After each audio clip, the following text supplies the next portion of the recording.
Hello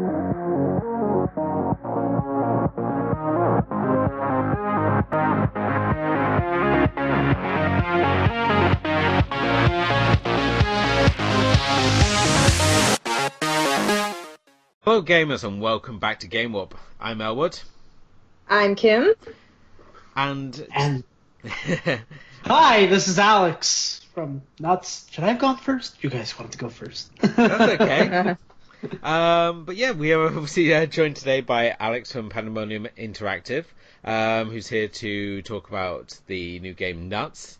The upcoming game. So the upcoming game. I'm getting ahead of ourselves here. I'm just so excited for this title because what I love about this time, we're obviously going to talk about a bit more about the game and the fact that this brings back all the things I love about old school gaming. This is there's nothing overly complex about this game. It's in the terms that I'm not playing this game and being forced to sit for like a Dark Souls experience where I'm just going to be beaten down repeatedly for like the whole gameplay. So we're really quite excited about the game N.U.T.Z. and obviously it's a real pleasure, Alex, for you to obviously come on and join us this evening. So, I mean, I think the best place to obviously start is, I mean, what is the story behind N.U.T.Z.? What, if anyone who's not obviously familiar with the game and the upcoming Kickstarter campaign?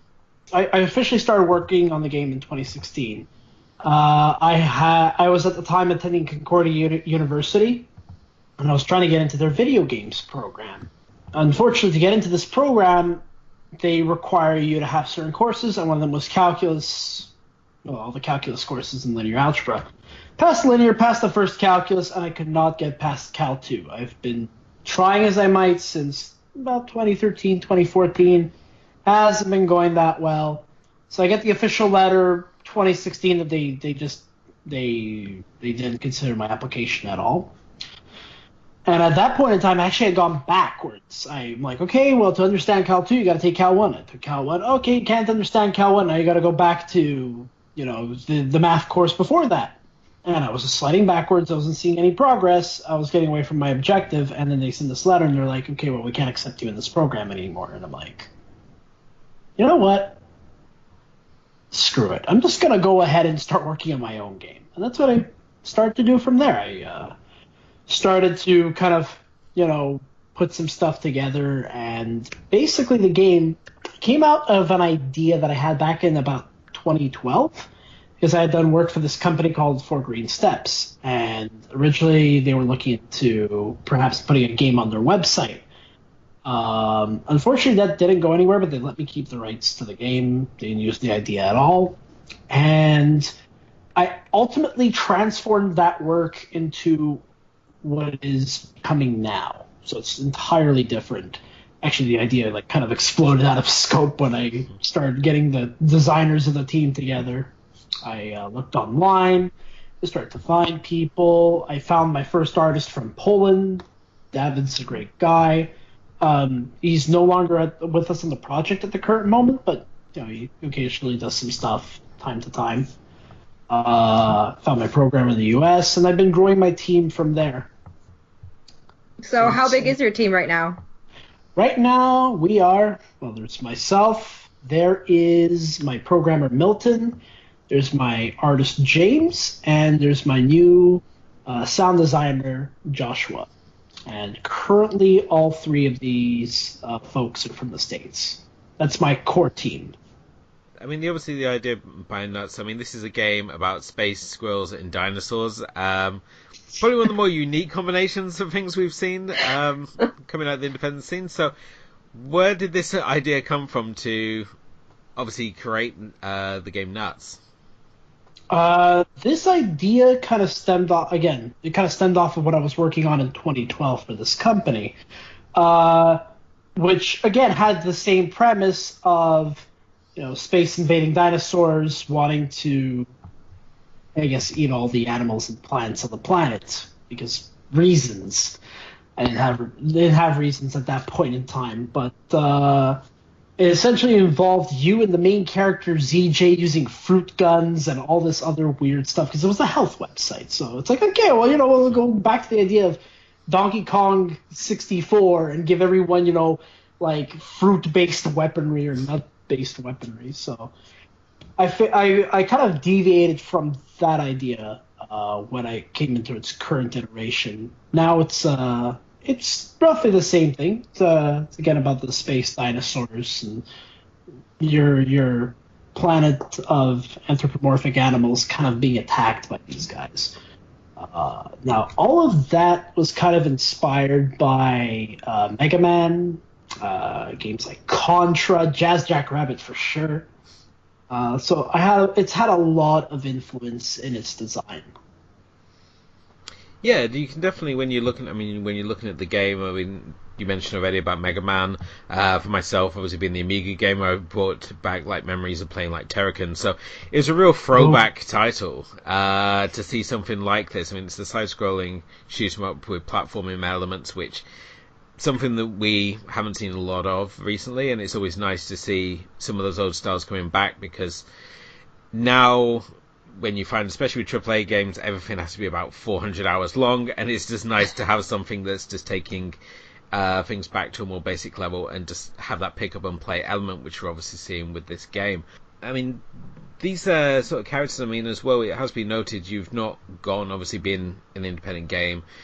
Whenever we think of independent games, they always go for like a very sort of simplistic style, so something similar to like the Atari, like the 8-bit, or they try to replicate like the later systems like 16-bit. But here you are using a sort of art style that has got a very modern feel to it. It's always very sort of manga-esque, but at the same time it's got very Western sort of design elements Cartoons, to it as well. sort of. Yeah, definitely. So, I mean, was this always the sort of the objective when you set out, that you were going to go with a particular art style, or did it sort of like come as the development process sort of went on? All right.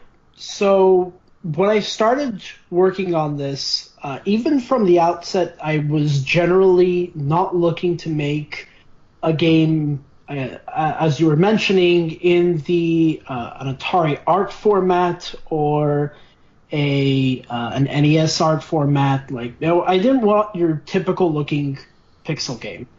Actually, and that was even since 2012, I wanted something closer to maybe Mega Man X, maybe Mega Man X4, so something more close to the 32 and 16-bit systems. Now, when I originally hired my artist, David, we had sat down and we discussed this at length as to how we wanted to present this game. And I told him, I'm not looking for the I don't want my game to look like what else is out there. I want it to look unique. I want it to stand apart. And I wanted something that was just generally more like of course some pixel games are interesting, but I want something different. Yeah. That's what I told him. Mm-hmm. And then through a lot of discussion and through some concept art, we arrived at where we are now. So a lot of the art was originally inspired by, I'm not sure if you're familiar with this show, My Life as a Teenage Robot. No. Kim, are you familiar with that one? Okay, we're not that No, hip, I'm not. It's all good, but that's where the inspiration had originated from. And it was nice because we developed into its own style as time went along. And people really liked it, so we just continued with it. Yeah, I mean, it's always refreshing when you see someone who's obviously not just doing that sort of throwback style. I mean, yes, it's always nice to throw back to the classics, but at the same time, it's always nice to see something new being done as well. And certainly when we look at animation, for example, when you had sort of anime becoming really big in the West, and you saw everyone suddenly bringing this anime style, and now when we look at sort of cartoons, they've got elements of anime to them, but they've got a very Western style, and it's what it reminds me of, certainly when I'm looking at N.U.T.Z, is this blending of styles, and it's just a very unique art style there, and there's something very, very hip about it, which is when you certainly look at these characters that you created. So, for example, they're just really fun to watch, and especially when you see them moving on the demos that you put out, the way these characters move and they interact with the environment is just really interesting to watch and see. So I'm really sort of looking forward to seeing what else the game has to offer. I mean, obviously at the moment, for anyone who's looking at the footage, you can see the basics of the game. This is a side-scrolling shoot 'em up. I mean, what are the sort of ambitions for the game? I mean, what are you hoping to actually bring to the finished game? So right now, currently, the demo is just a vertical slice. It is basically one level, and we're basically trying to showcase what the final game can look and be like. And to that extent, there's stuff in it that's currently missing on the current public build. At the end of the day, though, there's a lot more that we want to do with our game. We want a big world. Big world. We want I guess it's going to be more levels than just what there is. There's definitely going to be your main levels, your kind of almost Mega Man-esque boss-like approach, as in you could approach these bosses in any order you want, and there'll be little stuff in the story that comes along. There's going to be more than one character, actually. There's going to be... We have one actually coming into development, and there's going to be... That character is going to be done, I think, either this week or next week, for sure. And we've got one more that's kind of planned in the works, and we have maybe potential for, say, 3 more after that, but that's not confirmed. I could definitely say we got a new character coming in, and potentially one that's we're kind of on the idea table about that one right now. All these characters, by the way, play entirely different from one another. Your current character you're playing is Syl. She's got a gun. She's got a lot of varied weaponry, but the new one that's coming in, her name is Saya. And she's actually a very melee-centric character, so she uses a lot of techniques with her sword, and the guns are more of an afterthought for her. And she's got her own unique weapons. So if you choose, your idea behind this is if you choose one character, you use that character through the entire game, right? Like the entire, or would you be able to switch characters or something? I don't know. What is the idea behind it that you're looking at? I'm actually looking to switch characters up through the playthrough, so that way you're not forced to feel like you got to restart your file if you can only play. If you only really enjoy one character, if you really don't enjoy another character, you can just swap them out in the same playthrough, so you don't have to restart. And that way, if you want to actually tackle different levels of different characters, you can. Also, just to mention this because I partly forgot to say at the beginning, but all the characters traverse the level differently. For example, one can get to a particular area and the other can't. Okay. So you can replay the same level with all different characters to try and get all the unlocks or all the collectibles in there. Right. So I was checking out the pre-alpha demo that you had out. And I know you said that you have a new one coming. Obviously, this is before your Kickstarter is launched, and this should have launched when your Kickstarter comes out. But I was playing it, and there were some platforms that were higher than Syl could reach or something. At least I was trying, and I couldn't get there. So would another character be able to jump higher or have other abilities that would be able? Is that what you mean by having characters that could do other things that they can't? Yes. In a way that I can definitely say. I haven't recalled any parts of the demo where there was some. I do know that there's some walls that I don't. Maybe it was a wall. Yeah. Yeah, because I'm not sure if you knew about the wall jump in the demo. I felt like I did, but I wasn't sure. Well, if you ended up discovering this one, it's just after the elevator. Actually, it's right above the elevator. If you wall jump off of that area, you can actually get there. So Okay. Syl's normal jump won't work, but her wall jump does. Maybe I gotta go and actually communicate that better to the player, though. Mm-hmm. But there will be areas in the future version of the game where Syl may not be able to reach it, and then you need to swap to another character like Saya in order to complete the entire level or get all the collectibles. Ideally, of course, you want to be able to complete the level on the first run. You'll get to all characters can get to the boss, but not all characters can explore 100% of the stage. Okay. And I mean, with the game, are you targeting a particular audience with this sort of game, or I mean, are you trying to aim for the retro crowd, or are you just aiming for sort of more modern sort of gamers? are you sort of aiming for when you sort of design the game? Is there any particular audience in mind, or are you just creating this game and letting it find its own audience? When I started off this game, I didn't have. I guess there was a particular market I did have originally in mind. It's basically not your usual casual game. The game does require some effort to actually beat. You can't just go through the game and passively play it. There's gonna be some challenges that you'll be taught, just like in the old school games. You'll kind of have basically a small obstacle to traverse, but it's gonna be by itself, so you can take your time with it, understand the mechanics, and then afterwards you'll kind of have like a mix of obstacles in there. But yeah, it's basically not targeting the casual crowd. It's a game for gamers. Okay. Of course, well, for more of the hardcore. Classic, actually.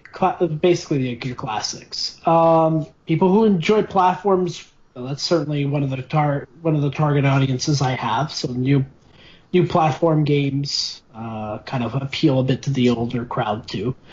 But other than that, I tried to keep things a little more on the general because I do want to introduce new people to the game as well.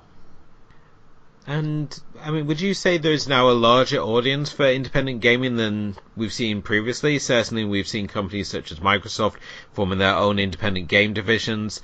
Both Xbox and PlayStation have really sort of jumped on and been strongly promoting the independent games, as we've seen the last two E3s especially.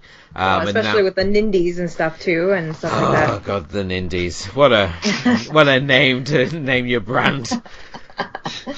But yeah, obviously, as you said there, Kim, Nintendo Switch are now also wanting to get onto the independent, and Steam have, of course, always provided the platform there for independent gamers. So, I mean, would you say there is now more of a larger audience for independent gaming than we've seen in previous years? I would definitely say so. The indie game scene has radically expanded in the years, but that's also been also because the market for AAA games has kind of shifted. Your third-party games that you used to have back on, say, the Nintendo 64 or the GameCube, those games were from your high-end developers, but as time went along, a lot of publishers and developers kind of deviated away from that, and they were looking to make the big blockbusters. But obviously, there's less money to pass around on the pie, so that kind of put people off onto this current indie path, and a lot of people were kind of upset with the publishers and how they were handling things. So that kind of started getting the ball rolling, and the market has just exploded for indie games. It's been great. It's been doing well. It's been super popular, and a lot more people are starting to get into it. And to me, I feel like the indie game explosion is a bit of a renaissance in video games itself. Because I feel that in a lot of cases, the AAA gaming has kind of lost its way. It's making money, sure, but what's the long-term impact that you want to have, right? I mean, Nintendo will always be Nintendo, and they're doing fantastic in their own right. But, with a lot of companies, I feel that something has been lost. Yes, it's great that video games are, taking off, and the industry is doing wonderful, and yeah, AAA games are making money, but something has been lost in that. There's a lost art, and I think a lot of the indie scene is recapturing that lost art, and is well on its way to reaching up to where maybe eventually they can be the AAA games to some degree, or maybe the games that we had of old, like what was a good example? Medal of Honor, Lost Kingdoms kind of stuff. Mm-hmm. Yeah. So maybe they could reach that level, but I feel that the indie game scene has great potential, and it's well on its way to obtaining new heights. Okay, so we're going to be about to wrap this up, and I think it's a good spot to start talking about your Kickstarter, which is going to launch on April 11th, I think it said on the site. Yeah, that's right. Yeah. How long is it going to run? I think it's going to run till May 15th.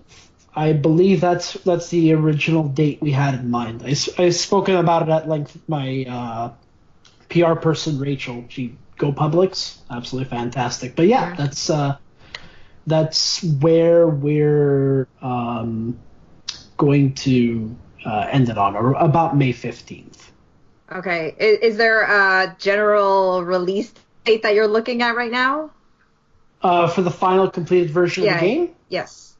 So basically I had done some calculations on my end. So if we meet our minimum funding for the game, it should be somewhere between 6 months to a year. That I would have to say is the general target range I had in mind. Mm-hmm. Obviously, as things go along, we'll have a better certainty on when things will be completed by. But yeah, between 6 months and a year of full-time production is where I would say the full release of N.U.T.Z is going to occur. Okay. And how about some stretch goals? What do you want the game to have in stretch goals if we were going to get there? Oh, I have quite a lot in mind. So for stretch goals, obviously we would like to port the game to other game consoles. So you definitely a port for the Switch, for the PS4, and for the Xbox One. We had those in mind. We had a stretch goal for voice acting, actually. We would like to actually put some voice acting in the game. So believe it or not, that is a stretch goal we want to obtain. We have in mind, we basically want to put in local co-op and versus, which is, basically couch multiplayer, which is always nice. And if we really meet one of our highest stretch goals, it would be actual internet-based multiplayer. Obviously, that requires more intensive resources to be put in, and that's basically the highest stretch goal we have. Okay, so Alex, if people want to find out more about the game and support the campaign, where's the best place to obviously come and find out more about N.U.T.Z? Best place would be my website, nutsgame.com. Definitely the place where you could look up some information. You'll basically see all of our social media on there. We post every day on Twitter. Actually, we just recovered one of our Twitter accounts recently, so that's been pretty good. We also post a bit on Facebook, and we have a YouTube as well, which is located. You can reach via the website. Fantastic. We'll obviously include all the links in the section below, so you can obviously go out and check that out as well. Yep. Well, we'd like to thank Alex for joining us tonight to talk about this game and your Kickstarter project. So we wish you the best of luck in your Kickstarter, and we are definitely very excited for the game and to see where it's going to head. And this wraps up this episode. Thanks so much for watching. If you enjoyed this episode, please like, share, and subscribe. Head over to our home base, thatmomentin.com, to read our gaming reviews, to get gaming news and releases every single day. You can follow us on Twitter and like us on Facebook at Game Warp Podcast. You can also see our gaming obsessions on our Instagram, Game Warp Podcast. Also hang out with us over on Twitch, twitch.tv/Game Warp Podcast. Bye.